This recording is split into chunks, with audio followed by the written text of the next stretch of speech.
Hi అండి, welcome to my channel vibe with Vasantha. ఈరోజు మన రెసిపీ వచ్చేసి వెజ్ శాండ్విచ్.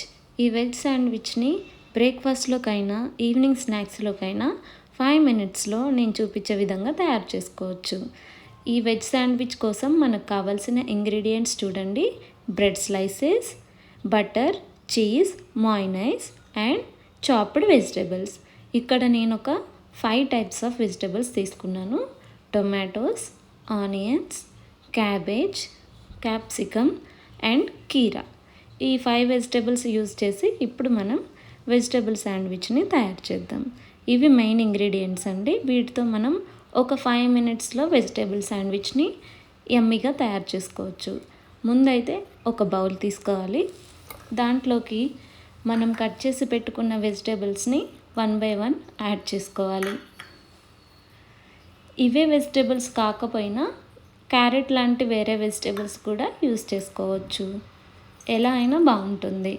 సో ఇలా మనం కట్ చేసి పెట్టుకున్న వెజిటేబుల్స్ అన్నీ 1 బై 1 బౌల్లోకి యాడ్ చేసుకుందాం. యాడ్ చేసుకున్న తర్వాత ఈ వెజిటేబుల్స్ అన్నీ ఒకసారి ఇలా చూపించే విధంగా కలుపుకుందాం. ఇలా కలుపుకోవడం వల్ల వెజిటేబుల్స్ అన్నీ మంచిగా మిక్స్ అయిపోతాయి.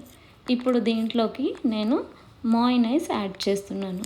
ఇక్కడ నేను తీసుకున్నది కూడా వెజ్ మయోనైస్. మీకు ఇంకా ఎక్స్ట్రా ఫ్లేవర్ కావాలి అనుకుంటే చిల్లీ ఫ్లేక్స్ కూడా యాడ్ చేసుకోవచ్చు. నేనైతే మయోనైస్తో పాటు పెప్పర్ పౌడర్ని యాడ్ చేస్తున్నాను. నెక్స్ట్ దీంట్లోకి మనం మన టేస్ట్కి తగ్గట్టుగా సాల్ట్ని యాడ్ చేసుకోవాలి. యాడ్ చేసుకున్న తర్వాత ఈ స్టఫింగ్ అంతా ఒకసారి మిక్స్ చేసుకోవాలి.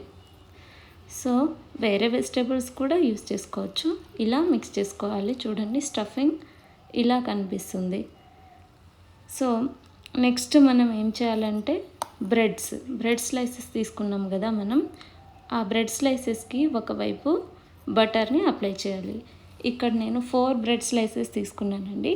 4 బ్రెడ్ స్లైసెస్కి ఒకవైపు ఇక్కడ చూపించే విధంగా బటర్ని అప్లై చేసుకోవాలి.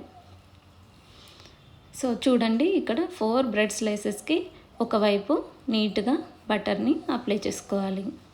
తర్వాత మనం రెడీ చేసుకున్న స్టఫింగ్ని ఇలా ఒక బ్రెడ్ స్లైస్ పైన మంచిగా స్ప్రెడ్ చేయాలి. ఇక్కడ నేను బ్రౌన్ బ్రెడ్ తీసుకున్నానండి. బ్రౌన్ బ్రెడ్ కాకుండా మిల్క్ బ్రెడ్ అయినా యూస్ చేసుకోవచ్చు, లేదా శాండ్విచ్ బ్రెడ్ అయినా యూస్ చేసుకోవచ్చు.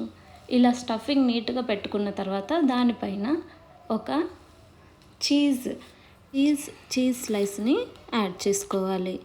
యాడ్ చేసుకొని బటర్ అప్లై చేసిన సైడ్ బ్రెడ్ ఉంది కదా, దాంతో క్లోజ్ చేసుకోవాలి. ఇక్కడ చూపిస్తున్నట్టు ఇలా స్టఫింగ్ పెట్టుకొని బ్రెడ్ తోటి క్లోజ్ చేసుకోవాలి. ఇప్పుడు ఇలా చూడండి, ఇలా కనిపిస్తుంది. ఇప్పుడు దీన్ని మనం నెక్స్ట్ స్టెప్లో బటర్ తోటి ఫ్రై చేస్తాం. ఒక ప్యాన్ తీసుకొని దానిపైన కొద్దిగా బటర్ స్ప్రెడ్ చేయాలి. స్ప్రెడ్ చేసిన తర్వాత మనం స్టఫింగ్ పెట్టిన బ్రెడ్స్ని బటర్ పైన పెట్టి ఫ్రై చేయాలి. ఇలా ఒక 5 మినిట్స్ లో ఫ్లేమ్లో ఫ్రై చేయాలి. ఇదే టైంలో మనం ఈ పైన ఉన్న బ్రెడ్ పైన కూడా బటర్ని అప్లై చేసుకోవాలి. ఇక్కడ చూపిస్తున్నట్టు బటర్ని నీట్గా 2 వైపు అప్లై చేసుకోవాలి. సో 5 మినిట్స్ తర్వాత దాన్ని ఫ్లిప్ చేసి సెకండ్ వైపు కూడా ఫ్రై చేసుకోవాలి. చూడండి, ఇక్కడ ఫ్లిప్ చేసిన తర్వాత ఇలా ఉంది. సో నేను సెకండ్ సైడ్ ఇప్పుడు ఫ్రై చేస్తున్నాను. ఇలా 5 మినిట్స్ సెకండ్ సైడ్ కూడా ఫ్రై చేస్తే మన శాండ్విచ్ రెడీ. మనం మూత పెట్టి కూడా ఫ్రై చేసుకోవచ్చండి. ఇప్పుడు మళ్ళీ ప్యాన్ పైన కొద్దిగా బటర్ని స్ప్రెడ్ చేసి సెకండ్ శాండ్విచ్ని ఇప్పుడు నేను ఫ్రై చేస్తున్నాను. సేమ్ అలాగే 5 మినిట్స్ ఫ్రై చేసుకోవాలి. ఇదే టైంలో పైన ఉన్న బ్రెడ్ పైన ఇలా బటర్ని చూపిస్తున్న విధంగా అప్లై చేసుకోవాలి. 5 మినిట్స్ తర్వాత ఫ్లిప్ చేసుకుంటే ఇలా వచ్చిందండి. సో సెకండ్ సైడ్ కూడా ఒక 5 మినిట్స్ ఫ్రై చేసుకోవాలి. అలా ఫ్రై చేసుకొని స్టవ్ ఆఫ్ చేసుకుంటే మన శాండ్విచ్ రెడీ. చూడండి, ఇది ఫైనల్ రిజల్ట్. చాలా బాగా వచ్చిందండి. చూడండి, ఈ రెసిపీ కానీ మీకు నచ్చినట్టయితే నా వీడియోని లైక్ చేయండి, కామెంట్ చేయండి, షేర్ చేయండి. అండ్ నా ఛానల్ని సబ్స్క్రైబ్ చేయండి. Thanks for watching. Thank you. ఇలాంటి మరిన్ని వీడియోస్ కోసం నా ఛానల్ని సబ్స్క్రైబ్ చేయండి.